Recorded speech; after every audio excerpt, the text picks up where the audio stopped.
এইটা ভালো না।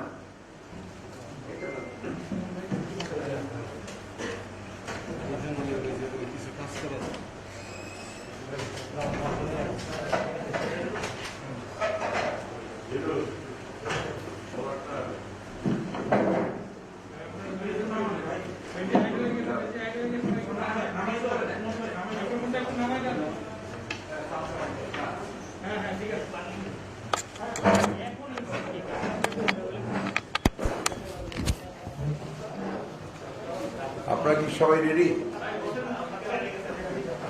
তৈরি?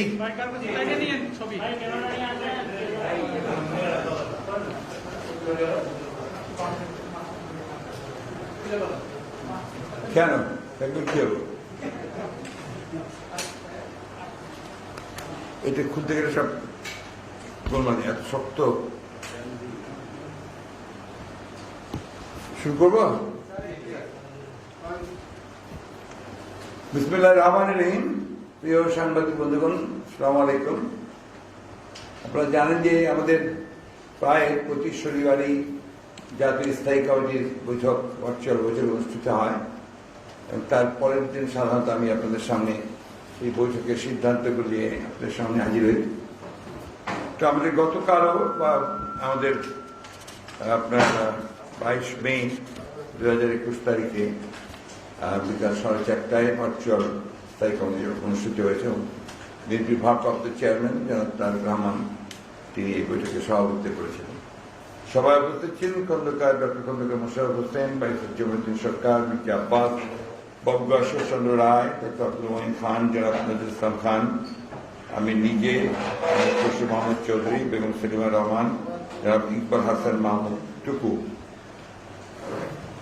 সভায় বিভিন্ন যে এজেন্ডা ছিল সেই এজেন্ডাগুলো নিয়ে আলোচনা হয়। সেই আলোচনায় আমাদের বিস্তারিত আলোচনা শেষে আমাদের আপনার সিদ্ধান্তগুলো গৃহীত হয়েছে এবং গত যে আপনার 8 মে লাস্টে সভা হয়েছিল সেই সভায় সিদ্ধান্তের সময় পাঠ করা হয় এবং আপনার সেগুলো আবার অনুমোদন করা হয় এবং দেশনেত্রী বেগম খালেদা জিয়ার সর্বশেষ শারীরিক অবস্থা সম্পর্কে ভারপ্রাপ্ত চেয়ারম্যানের নির্দেশক্রমে আমি সবাইকে অবহিত করি এবং তার যে আপডেট একেবারে যেটা সেটা জানাই এবং তারপরে সভায় দেশনেত্রী বেগম খালেদা জিয়ার পরিপূর্ণ রোগ মুক্তির জন্য দোয়া করা হয়। 3 নম্বরে ছিল আগামী 30 মে স্বাধীনতার ঘোষক, বহুদলীয় গণতন্ত্রের স্বাধীনতার ঘোষক, বহুদলীয় গণতন্ত্রের পুনঃপ্রবর্তক, আধুনিক বাংলাদেশের রূপকার, বিএনপির প্রতিষ্ঠাতা শহীদ প্রেসিডেন্ট জিয়াউর রহমানের 40তম শাহাদাত বার্ষিকীর পালনের সিদ্ধান্ত গৃহীত হয় যথাযোগ্য মর্যাদার সঙ্গে। সেখানে কতগুলো কর্মসূচির বিশদ আলোচনা করে গৃহীত হয়। যেহেতু করোনা ভাইরাস, এখানে আপনার করোনা সংক্রমণ অতিরিক্ত বৃদ্ধি পেয়েছে এবং এটা এখন একটু হুমকির মুখে আছে পুরো স্বাস্থ্য ব্যবস্থা, সেই কারণে ফিজিক্যালি প্রোগ্রামগুলো যতটা সম্ভব অ্যাভয়েড করার চেষ্টা করা হয়েছে। সিদ্ধান্ত নেওয়া হয়েছে যে 30 মে সকাল 6টায় কেন্দ্রীয় কার্যালয় দেশের মহানগর, জেলা, উপজেলার বিএনপির সকল দলীয় কার্যালয়ে পতাকা অর্ধনমিত করা হবে, দলীয় পতাকা এবং কালো পতাকা উত্তোলন করা হবে। এটা সারা দেশে। আপনার 11টায় কেন্দ্রীয় শহীদ আমাদের যে শহীদ প্রেসিডেন্ট জিয়াউর রহমানের যে মাজার আছে সেই মাজারে আমাদের স্থায়ী কমিটির সদস্যবৃন্দ দুপুর 11টায় তারা সেখানে যাবেন, তারা ফাতিহা পাঠ করবেন এবং আপনার পুষ্পার্ঘ্য অর্পণ করবেন এবং পরবর্তীতে 12টার পরে অঙ্গ সংগঠনগুলো যদি যায় তারা সেখানে যাবে। 29শে মে এই শাহাদাত বার্ষিকী উপলক্ষে বিকাল 3:30টায় তার শহীদ জিয়ার জীবনের উপরে এবং তার আদর্শের উপরে আপনার কেন্দ্রীয় পর্যায়ে একটা ভার্চুয়াল আলোচনা সভা অনুষ্ঠিত হবে। এই সভায় আমাদের প্রধান অতিথি উপস্থিত থাকবেন জনাব তারেক রহমান, এবং এই আলোচনা সভাতে ভার্চুয়ালি মহানগর, জেলা, উপজেলাগুলো সংযুক্ত হবে। 30 মে মহানগর, জেলা, উপজেলা ও পৌর কমিটিগুলো শহীদ প্রেসিডেন্ট জিয়াউর রহমানের আত্মার মাগফিরাত কামনা করে দোয়া মাহফিল অনুষ্ঠিত করবে এবং দুস্থ মানবতার মাঝে, মানুষের মাঝে স্বাস্থ্যবিধি মেনে খাদ্য সামগ্রী ও বস্ত্র বিতরণ করা হবে। আমি জিনিসটা আবার একটু রিপিট করি আপনাদের কাছে যে 30 তারিখেই মাজারে যাওয়ার পরে তারপরেই ঢাকা মহানগরের দক্ষিণ, উত্তর, পরবর্তী আপনার জেলা এবং উপজেলাগুলো, পৌর কমিটিগুলো তারা তাদের সুবিধা মতো সময়ে আপনার এই দোয়া একটা মাহফিল করবে শহীদ প্রেসিডেন্ট জিয়াউর আত্মার মাগফিরাত কামনা করে, এবং দুস্থ মানুষের মাঝে আগে যেটা করা হতো আপনার কি মানে খাদ্য বিতরণ করা হতো, এটা না করে খাদ্য সামগ্রী অর্থাৎ চাল, ডাল দুস্থ মানুষের মাঝে সেগুলো বিতরণ করা এবং আপনার বস্ত্র বিতরণ করা হবে। এটা মহানগরগুলো তারা সিদ্ধান্ত নেবেন তারা কোথায় কোথায় করবেন, দে উইল ডিসাইড যে কোথায় করবেন, কয়টা করতে পারবেন, কয়টা কি আছে সে ডিসাইড করে তারা সেভাবে যাই দেবেন। এগুলো প্রত্যেকটিতে এগুলোতে ঢাকা মহানগরে আমাদের কেন্দ্রীয় নেতৃবৃন্দ যাবেন, এটাও সিদ্ধান্ত হয়েছে যে তারা সেখানে যাবেন। তারা সেটা পার্টি অফিস থেকে তাদেরকে সেইভাবে জানিয়ে দেওয়া হবে, সেইভাবে তারা যাবেন যতটুকু সম্ভব। এটাকে আমি বারবার রিপিট করছি যে এটা প্রত্যেকটা থানাতেই করতে হবে, এটা ম্যান্ডেটরি না, বা যেখানে যেখানে সম্ভব যারা যারা করতে পারবেন তারা এটা করবেন, তবে যতটা সম্ভব বেশি করে করার জন্যই বলা হয়েছে। সকল অঙ্গ ও সহযোগী সংগঠন তাদের সুবিধা অনুযায়ী শহীদ প্রেসিডেন্ট জিয়াউর রহমানের শাহাদাত বার্ষিকী উপলক্ষে কর্মসূচি গ্রহণ করে বিএনপি কার্যালয়ের সঙ্গে সমন্বয় করবে। অর্থাৎ এছাড়াও অঙ্গ সংগঠনগুলো তারা এই দিবসটি পালন করার জন্য তাদের প্রোগ্রাম গ্রহণ করবে এবং তারা কেন্দ্রীয় অফিসের সঙ্গে সমন্বয় করে সেই ডেটগুলোকে তারা জানাবে।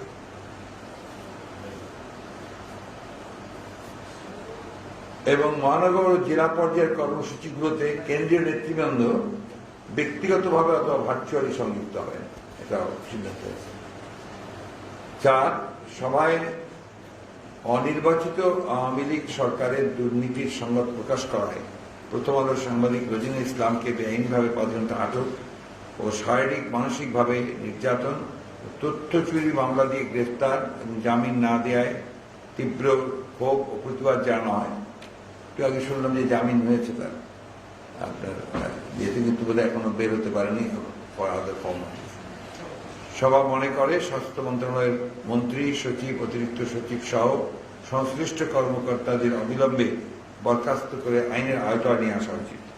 আওয়ামী লীগ অতীত ঐতিহ্য অনুযায়ী গণমাধ্যম বিরোধী, এটা হচ্ছে আপনার তাদের পুরনো যে ঐতিহ্য, সেই ঐতিহ্য অনুযায়ী 1975 সালে একদলীয় শাসন ব্যবস্থা বাকশাল প্রতিষ্ঠা করে সকল পত্রিকা বন্ধ করে বাক স্বাধীনতা, লেখার স্বাধীনতা হরণ করেছিল। সেই সময় পত্রিকা বন্ধ হওয়ার কারণে অসংখ্য সংবাদকর্মী বেকার হয়েছিলেন। আওয়ামী লীগ 1996 সালে ক্ষমতায় আসার পরে দৈনিক বাংলা, বাংলাদেশ টাইমস এবং 2001 সালের পরে 8 সালের পরে আমার দেশ সহ অনেকগুলো পত্রিকা, চ্যানেল 1, ইসলামিক টিভি, দিগন্ত টেলিভিশন সহ অনেক চ্যানেল বন্ধ করে দিয়েছে। ত্রাস ও ভীতির সন্ত্রাস তৈরি করে সত্য প্রকাশকে বাধাগ্রস্ত করেছে, প্রকৃতপক্ষে গণমাধ্যমকে পুরোপুরি নিয়ন্ত্রণ করছে। জনাব মাহমুদুর রহমান, শফিক রেহমান, আব্দুল সালাম, কনক সারওয়ার, মুনির হায়দার, অলিউল্লাহ রহমান সহ অনেক বরেণ্য সাংবাদিক নির্যাতিত হয়ে কারাভোগ করছেন অথবা দেশের বাইরে চলে গেছেন, দেশ থেকে চলে যেতে বাধ্য হয়েছেন। সম্পাদক জনাব আসাদ, সাংবাদিক নেতা রুহুল আমিন গাজী সহ অনেক সাংবাদিক এখনো মিথ্যা মামলায় কারাগারে রয়েছেন। আমরা জানি যে 1975 সালে বাকশাল প্রতিষ্ঠার মাধ্যমে আওয়ামী লীগ গণমাধ্যমকে শৃঙ্খলিত করেছিল। একইভাবে বর্তমান সরকার মিথ্যা মামলা, গ্রেফতার, খুন, গুমের মাধ্যমে যেমন সাগর রুনি সহ প্রায় 42 জন সাংবাদিককে হত্যা করে মুক্ত সাংবাদিকতা বিরোধী ফ্যাসিস্ট চরিত্র উন্মোচিত করেছে। সরকারের শীর্ষ পর্যায় থেকেই এই সন্ত্রাসী কার্যকলাপকে প্রশ্রয় দেওয়া হচ্ছে বলে মনে করা হয়। সরকারের তথ্যমন্ত্রী গোয়েবলসীয় কায়দায় আবারও মিথ্যাচার করছে এবং চিরাচরিতভাবে কল্পিত ষড়যন্ত্রের কাহিনী প্রচার হুমকি প্রদান অব্যাহত রেখেছে। সবার স্মরণ করি দেয় যে 1975 সালে আওয়ামী লীগ সকল পত্রিকা বন্ধ করে বাক স্বাধীনতা হরণ করেছিল।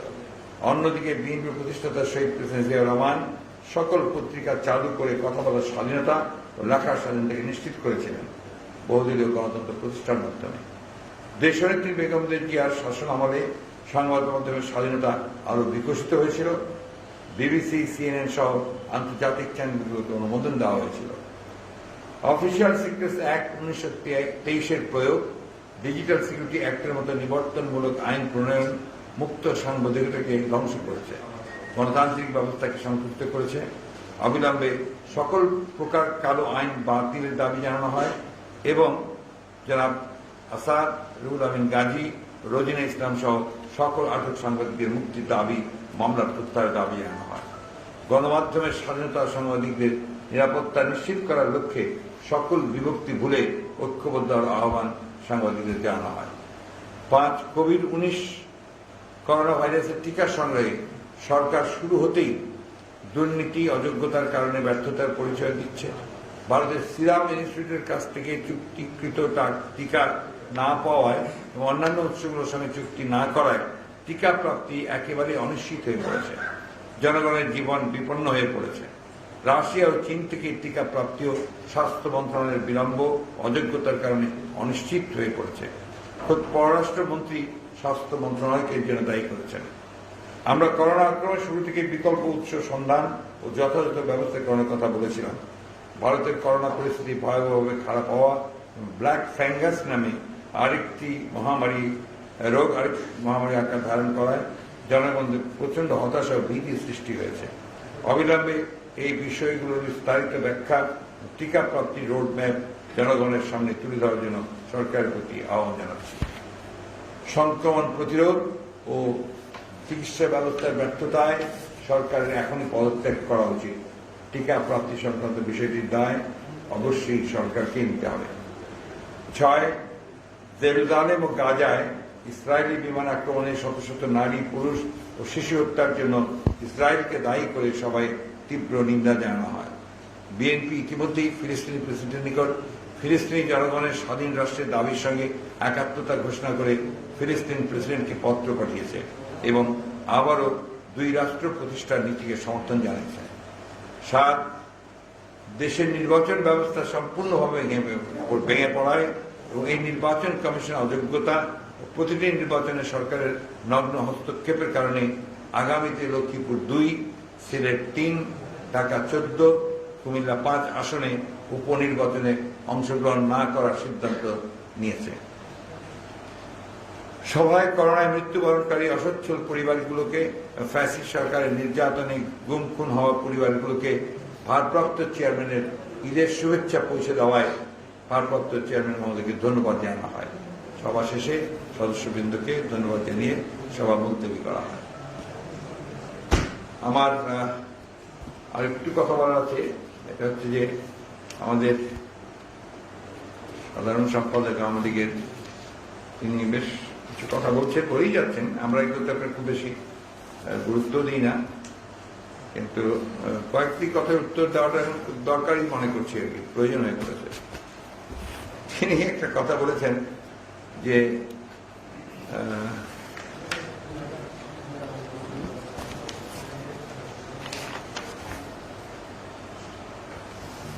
বিএনপি গণমাধ্যমের বন্ধু সেজে সাংবাদিকদের উস্কানি দিচ্ছে। এটা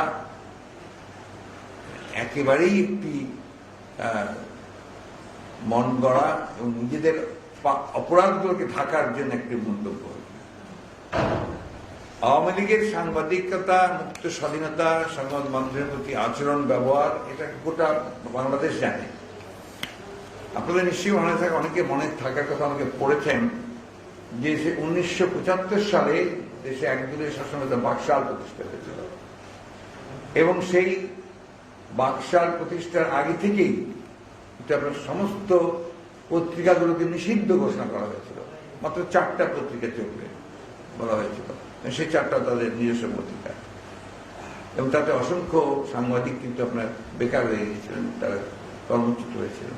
এটা হচ্ছে প্রথম কাজ। এবং এক সময় আপনাদের মনে আছে যে সেই সময় তারা একটা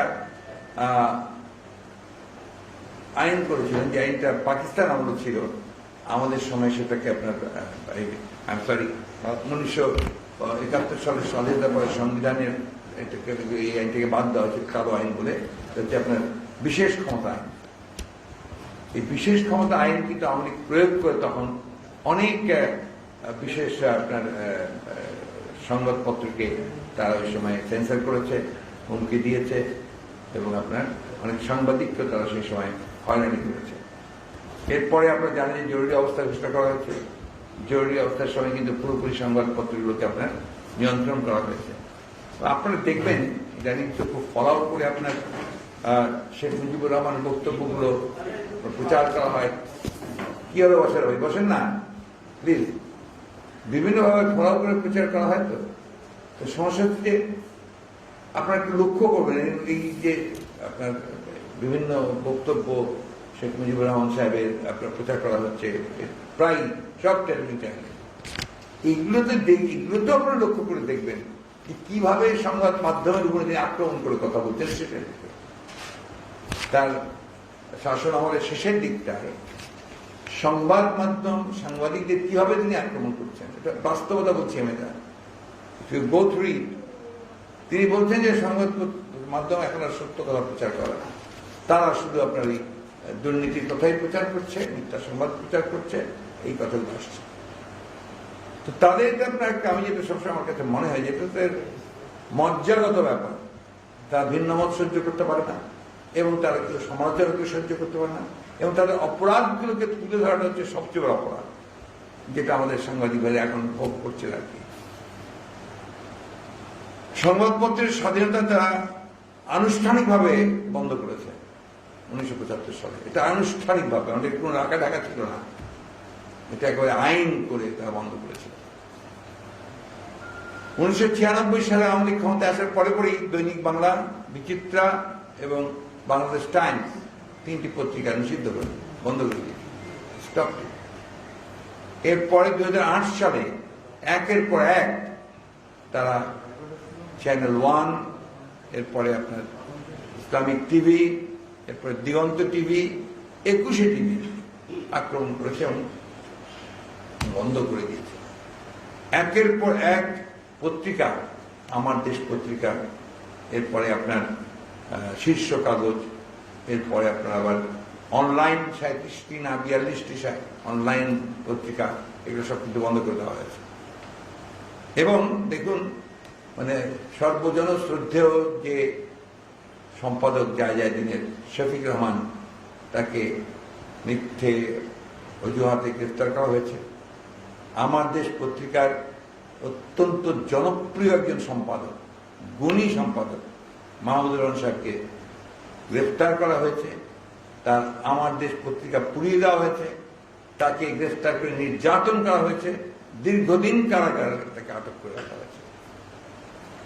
আমাদের শওকত মাহমুদ সাহেব, আপনার একজন প্রখ্যাত কথিত যশা সাংবাদিক, তাকে গ্রেফতার করে নির্যাতন করে দীর্ঘকাল কারাগারে আটক করে রাখা হয়েছে। এখন 7 মাসেরও বেশি সময় ধরে কারাগারে আটক আছেন রুহুল আমিন গাজী। সংগ্রামের এডিটর আসাদ সাহেব কোন আইনে আছেন? একটা আছে ডিজিটাল সিকিউরিটি অ্যাক্ট আইনে, আরেকটা আছেন রাষ্ট্রদ্রোহিতা আইনে। দেশ থেকে পালিয়ে গেল আপনার যে শহীদুল আলম, প্রখ্যাত আরব চিত্র সাংবাদিক, তাকে গ্রেফতার করে রাখা হয়েছে দীর্ঘদিন। পরবর্তীকালে অনেক আন্দোলনের মধ্য দিয়ে থেকে উনি বেরিয়েছেন। এরপর আরো অনেকেই আছে, আমি সরকারের নাম এই মুহূর্তে মনে করতে পারছি না। কাজল রাইট, এখন এখানে আপনার পালিয়ে গেছেন যে মনিরা হায়দার ইত্তেফাকের প্রখ্যাত সাংবাদিক, তাকে চলে যেতে হয়েছে। অলিউল্লাহ নোমান চলে যেতে হয়েছে, কনক সারোয়ার থেকে দেশ থেকে চলে যেতে হয়েছে। এরকম অনেকেই গেছেন যাদের সকলের নামটা আমার জানা নেই, বাট আপনারা জানেন প্রত্যেক। কারণ ঠিক একটাই, যে এরা রিপোর্টগুলো করেছিল, যে রিপোর্টগুলো তাদের পক্ষে ছিল না। তাদের যে চুরি, দুর্নীতি, অন্যায়, খুন, রাজানি, এগুলোকে তারা তুলে ধরে চেষ্টা করেছিল। সেই কারণে তাদের কাছকে এই ভাগ্য বরণ করতে হয়েছে। সাগর উনিকে হত্যা করেছে। আজকে কত বছর হলো? প্রায় 9 9 বছর হলো এখন পর্যন্ত তারা হত্যাকারীকে খুঁজে পায়নি। মুহূর্তের মধ্যেই সব হত্যাকারী বের হয়ে যায়, একটা ঘটনা ঘটলে পায়, একদিনও লাগে না, বের করে ফেলে। কিন্তু সাগর রুনিটাকে পাওয়া যায় না। কারণটা কি? যে সাগর রুনি প্রকৃতপক্ষে তারা এমন কতগুলো রিপোর্ট করছিল যে রিপোর্টগুলো সরকারের একেবারেই তাদের ভিত্তি নাড়িয়ে দেওয়ার মতো রিপোর্ট করছিল, আমরা যেটুকু ইনফরমেশন পেয়েছি। ঠিক একইভাবে আজকে এই যে আপনার রেজিনা ইসলাম, সে অনেকগুলো রিপোর্ট করেছে, যে রিপোর্টগুলো সরকারের দুর্নীতিকে প্রকাশ করেছে, সামনে তুলে ধরেছে। এবং মজার ব্যাপার হচ্ছে যে তথ্যমন্ত্রী সাহেব তিনি নিজে এই কথাগুলো আবার বলেন। তিনি গতকালও বলেছেন, আপনার আমাদের নিউ ইয়র্কে একজন সাংবাদিক আছেন মুশফিকুল ফজল আনসারী, তিনি বাংলাদেশের এক one of the very few journalist যিনি আপনার ইউএনও এবং স্টেট ডিপার্টমেন্টে তিনি কভার করেন, অ্যান্ড হি ইজ অ্যাক্টিভেট দেয়ার। তিনি যে ইস্যুগুলো তুলে নিয়ে আসেন, বাংলাদেশের গণতন্ত্র, বাংলাদেশের বর্তমানে টিকার সমস্যা, বাংলাদেশের মুক্ত সাংবাদিকতার সমস্যা, এই সমস্ত সমস্যাগুলো নিয়ে আসেন, যার ফলে আপনার আমেরিকা বলেন বা জাতিসংঘ বলেন, তাদের মতামত জানান, সেটা উঠে আসে, আন্তর্জাতিক বিশ্বে আসে। এই কারণে কালকে তাকে নাম ধরে তিনি বলেছেন যে এই ভদ্রলোক নাকি আপনার প্রশ্ন করে করে জাতিসংঘের মন্তব্য আদায় করে। এটাই তো সাংবাদিকের কাজ। সাংবাদিকের কাজটা কি? আমি তো যেমন আপনারা আমাকে অনেক প্রশ্ন করেন, সব প্রশ্ন তো আমার ভালো লাগবে তা তো না। এটা ওর মধ্যে থেকে আপনারা চেষ্টা করেন যে আমি যে কথাটা বলবো সেটা আপনারা নিয়ে আসবেন সামনে। That is your job. এটা ওনাদের সহ্য হয় না। এবং সবখানে ওনারা, আপনারা যে আগেও বলেছি যে আপনার দুঃস্বপ্ন দেখে প্রতিদিন, প্রতি রাত্রে, প্রতি মুহূর্তে, যে বিএনপি বিএনপি বিএনপি বিএনপি দেখতে থাকে এবং সবখানে ষড়যন্ত্র দেখতে থাকে। এত ভয় কেন রে ভাই? কারণ আপনারা একেবারে একটা পায়ের তলায় মাটি নেই আপনাদের। কারণ আপনাদের পেছনে মানুষের কোনো শক্তি নেই। আপনারা এখন আমলাতন্ত্র নির্ভর হয়েছেন। আপনারা এখন সামরিক বেসামরিক আমলাদের নিয়ে আপনারা দেশ চালাচ্ছেন। আপনি দেখুন, গোয়েন্দাদেরকে সবসময় লাগিয়ে দেওয়া হয় সাংবাদিকদের পেছনে। আমি শুধু সত্য কথাগুলো বলছি। তারা গোয়েন্দারা আপনাদেরকে ফোন করে করে বলে এটা দেওয়া যাবে, এটা দেওয়া যাবে না। বাস্তবতা আপনারা কেউ স্বীকার করুন আর না করুন। আপনারা দেখুন যে যারা এই আপনার মিডিয়া হাউসের মালিক আমাদের, তাদের অনেককে বাড়ি পর্যন্ত ভেঙে দেওয়া হয়েছে বুলডোজার দিয়ে, জাস্ট একটু ভিন্ন অবস্থান নেওয়ার কারণে। আবার এডিটার, নাম করা পত্রিকার নাম করা এডিটার হত্যা মামলা দেওয়া হয়েছে। আপনার সারা দেশে 100টা মামলা দেওয়া হয়েছে নাম করা সব এডিটার, নাম করা পত্রিকার। অপরাধ একটাই, কেন সবাই তাদের আপনার তোষামোদি করছে না? কেন অন্যান্য উচ্ছিষ্টভোগী যে সমস্ত কয়েকজন আছে আপনাদের চিহ্নিত, তাদের সুরে একই সুরে কথা বলছে না কেন? কিন্তু সবাই তো একরকম নয়। দেশপ্রেম আছে, ভালোবাসা আছে, নীতিবোধ আছে মানুষের, সেগুলো দেশকে ভালোবাসে, তারা তো নিশ্চয়ই কথা বলবে। তাদের যে পেশাগত যে দায়িত্ব, সেই দায়িত্ব তারা পালন করবে। দ্যাটস ওয়াই এই সাংবাদিক ভাইয়েরা বোনেরা তারা আজকে যারা কথা বলেন, তারা আজকে এই বিপর্যয়ের হুমকির সম্মুখীন হয়, বিপদের সম্মুখীন হয়।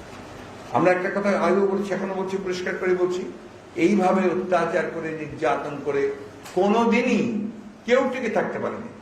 হ্যাঁ, টাইম লিমিট হয়তো আপনার থাকে বিভিন্ন কারণে, কিন্তু থাকতে পারে না, তাদেরকে বিদায় নিতে হয়। সেই বিদায়টা কখনই আপনার খুব সুখকর হয় না। আমি আরেকটা কথা বলেই আমার বক্তব্য শেষ করবো, সেটা হচ্ছে যে আপনার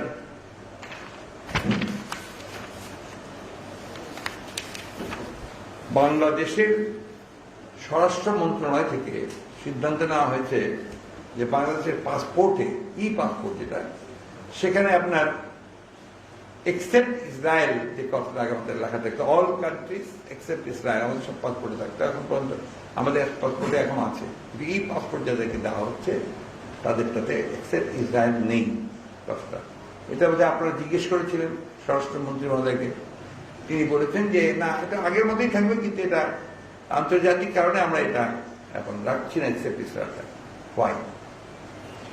যেটা আমাদের রাষ্ট্রীয় সিদ্ধান্ত বলা যেতে পারে, কনসেনসাস জনগণের, সব সরকারের, যে ইসরায়েল আমাদের শত্রু, পৃথিবীর শত্রু। কারণ ইসরায়েল মানবাধিকারকে ধ্বংস করছে। অনেকে বলেন যে ফিলিস্তিন ইসলামিক রাষ্ট্র সেই জন্য সমর্থন। আমরা ফিলিস্তিনকে সমর্থন করি, সকলেই, গোটা পৃথিবীর মানুষ সমর্থন করে যে ফিলিস্তিন রাষ্ট্র এবং তার মানুষগুলো মানুষ, তার শিশুরা শিশু। প্রায় 100-র মতো শিশুকে হত্যা করা হয়েছে কয়েকদিনে। এর পূর্বে আপনাদের মনে আছে আরো কয়েক বছর আগে প্রায় 3 লক্ষ শিশুকে হত্যা করা হয়েছিল। ইসরায়েল তো আসলে মিডল ইস্ট শুধু নয়, গোটা পৃথিবীর জন্য একটা হুমকি হয়ে দাঁড়িয়েছে। বাংলাদেশ সরকার কেন এই নতুন করে প্রেম করতে যাচ্ছে ইসরায়েলের সঙ্গে? কারণটা কি? কয়েকদিন আগে আমি একটু যোগসূত্র দিই আপনাদের। কয়েকদিন আগে আল জাজিরাতে আপনার একটা রিপোর্ট হয়েছিল না? সেই রিপোর্টে এসেছিল যে একটা বিশেষ সার্ভেলেন্সের যে ডিভাইস, যন্ত্র, এই যন্ত্র অরিজিনালি ইসরায়েল থেকে সংগ্রহ করা হয়েছিল। তো সেইখানে এখন জনগণের মধ্যে এই আশঙ্কা সৃষ্টি হয়েছে তাহলে কি সরকার ইসরায়েলের সঙ্গে আবারও ওই ধরনের কোন চুক্তি করতে যাচ্ছে বা কিছু করতে যাচ্ছে? একটা কথা আমাদের সবাইকে, যারা আমরা আপনার সাংবাদিক আছেন, আমরা যে রাজনীতি করি, আমরা সবাইকে একটা কথা জানি যে ইসরায়েল কিন্তু আপনার গোয়েন্দা বৃত্তিতে হচ্ছে পৃথিবীর মধ্যে শ্রেষ্ঠ, এবং ওটা করেই কিন্তু সে এখনো সবচেয়ে শক্তিশালী একটা দেশ মিডল ইস্ট হয়ে আছে। সুতরাং এই জিনিসগুলো অত্যন্ত উদ্বেগের সঙ্গে বাংলাদেশের মানুষ কিন্তু অবজার্ভ করছে, দেখছে, লক্ষ্য করছে কোন দিকে যাচ্ছি আমরা। অলরেডি তো গেছি কোন দিকে? অন্ধকার মধ্যযুগীয় বর্বরতার দিকে, যেখানে মানুষের কোনো ন্যূনতম অধিকারটুকু থাকবে না সেইখানে। এখান থেকে মুক্তি পাওয়া দরকার। আর আওয়ামী লীগের সাধারণ সম্পাদক সাহেব খুব ভালো মানুষ, তাকে বলবো দয়া করে সবসময় ওই দুঃস্বপ্ন দেখবেন না। দুঃস্বপ্ন না দেখার আরেকটা উপায় আছে, তা হচ্ছে যে ভালোবাসা সৃষ্টি করুন নিজেদের মধ্যে, অন্যকে অত্যাচার নির্যাতনের পথটা ছেড়ে দিন, একটা সঠিক গণতান্ত্রিক উপায়ে দেশটাকে পরিচালনা করুন, তারা দেখবে যে আর দুঃস্বপ্ন দেখবেন না। Thank you. ইয়েস,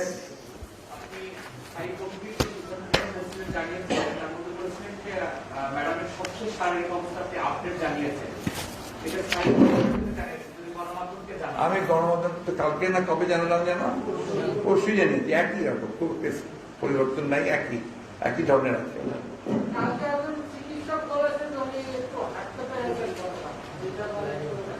আমি তো এর মধ্যে যাইনি, আমি জানি না আর কি হতে পারে। দ্যাটস এ গুড সাইন যে ডাক্তাররা, এটা আপনার পার্ট অফ ট্রিটমেন্ট। আপনার ওনার যে অসুখ এখন, সেই অসুখের মধ্যে হাঁটা বা একটু স্লাইটলি আপনার ফিজিওথেরাপি করা, এটাও তার পার্ট অফ। কিন্তু উনি এখনো সিসিউতেই আছেন এবং সিসিউ থেকে বেরোতে পারছেন না, অর্থাৎ ডাক্তার এটা অ্যালাউ করছে না।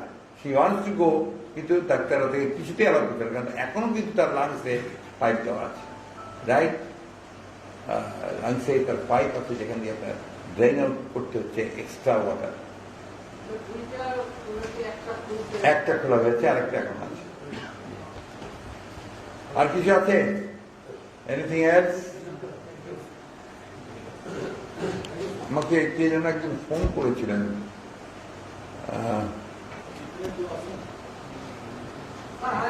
বাংলা ভিশনের অনলাইন পত্রিকা আছে নাকি? আচ্ছা আচ্ছা, ওখান থেকে। হ্যাঁ, জি বলুন।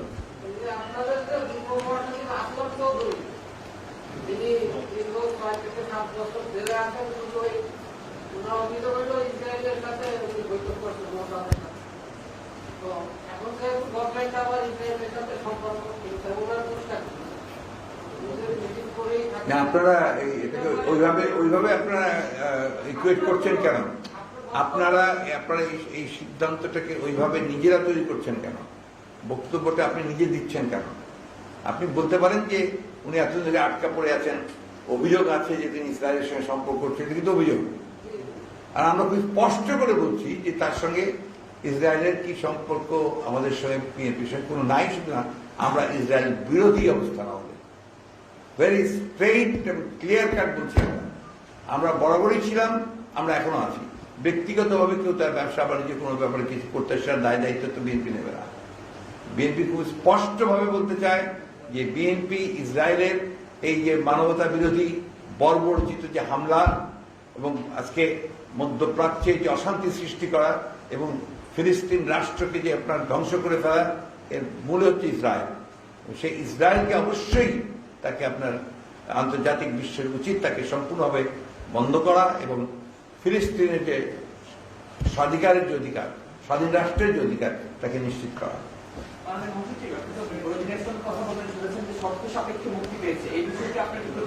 এই শর্তটা আমি ঠিক জানি না এখনো, কি কি শর্ত? হ্যাঁ, এখন আপনারা বোঝেন, আমরা যে কথাগুলো আপনাদের বলি আপনারা নিজেরাই তো বুঝতে পারছেন যে বিচার ব্যবস্থা এখানে কোন জায়গায় গিয়ে পৌঁছেছে। যে আইনটাতে, যে আইনে তাকে আপনার গ্রেফতার করা হচ্ছে, সে আইনে কিন্তু বেইলেবল সেকশন, সেই ব্রিটিশ আমলের আইন নিয়ে এসে প্রয়োগ করেছে, তার এর মধ্যে আর কোনো প্রয়োগই হয় নাই, সেটা বেইলেবল সেকশন। সেখানেও তো আপনি দিচ্ছেন না, একদিন করে পেছাচ্ছেন, কার কাছ থেকে নির্দেশ আসে তার জন্য অপেক্ষা করছেন, করতে করতে আপনি বেলটা দিলেন। তা আবার এই চুক্তি শর্তে যে বিদেশে যেতে পারবে না। কেন বিদেশে যেতে পারবে না? কেন, কারণ কি? এবং আপনার যে কি বললেন 5,000 টাকা ফাইন,